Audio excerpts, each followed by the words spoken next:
Ito ay isang historikal na katotohanan na noong panahon ng banal na propeta sallallahu alaihi wasallam, ang mga kasamahang babae, mga sahabiyat, ay gumawa ng napakalaking sakripisyo para sa kanilang pananampalataya. Marami ang nagtiis ng malulupit na pagpapahirap. May mga babaeng Muslim na nag-alay ng kanilang buhay para sa Islam at naabot ang antas ng pagiging martir, shahid. Dagdag pa rito, ang ilang babaeng kasama ng banal na propeta sallallahu alaihi wasallam ay lumahok sa mga digmaan at matapang na lumaban ng may kahangahangang katapangan. Hindi sila humingi ng exemption bilang mga babae. Hindi nila itinuring ang kanilang sarili na masyadong marupok upang ipagtanggol ang Islam. Sa halip, ipinakita nila ang napakalaking katapangan at nag-alay ng di mabilang na sakripisyo para sa kanilang pananampalataya. Gayon din sa panahong ito, tulad ng mga unang bayani ng pananampalataya ng Islam, ang mga babaeng Ahmadi ay nag-alay ng buhay sa pagiging martir, habang ang iba naman ay naibilanggo sa ilalim ng pinakawalang awang mga kalagayan.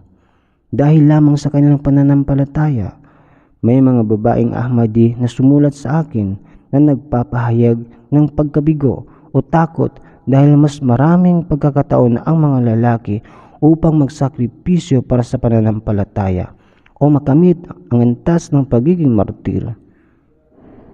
Sa sagot ko, tinutukoy ko sa kanila ang napakaliwanag na kasaysayan ng ating jamaat, kung saan ang mga babaeng Ahmadi ay palaging nagbibigay ng huwarang sakripisyo. Halimbawa, kamakailan lamang may isang walang basihang paratang na inihain laban sa isang babaeng Ahmadi sa Pakistan ng isang hindi Ahmading ekstremista. Dahil dito, siya ay kinulong ng ilang buwan bago pinayagang makapagpiyansa. Matiyaga niyang tiniis ang pagsubok na ito at hindi kailanman nanghina sa pananampalataya. Bilang Wakfino, dapat ninyong tularan at sundin ang ganitong mga banal na halimbawa. Maging handa sa anumang sakripisyong hinihingi ng inyong pananampalataya at relihiyon. Para rito, huwag ninyong kalilimutan si Allah na makapangyarihan.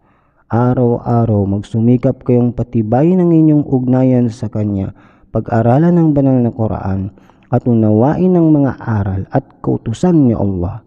Tanging sa gayon ninyo tunay na maunawaan ang kahulugan, kahalagahan at diwa ng paggawa ng sakripisyo para sa pananampalataya. Kapag dumating ang pagkakataong magsakripisyo para sa inyong pananampalataya, sa halip na makadama ng sakit o pagkawala, madarama ninyo ang taus-pusong kagalakan at kaligayahan. Makikita ninyo ang mga sakripisyo hindi bilang pasakit, kundi bilang pagpapala at oportunidad upang lalo kayong mapalapit sa inyong tagapaglikha, Allah Ta'ala.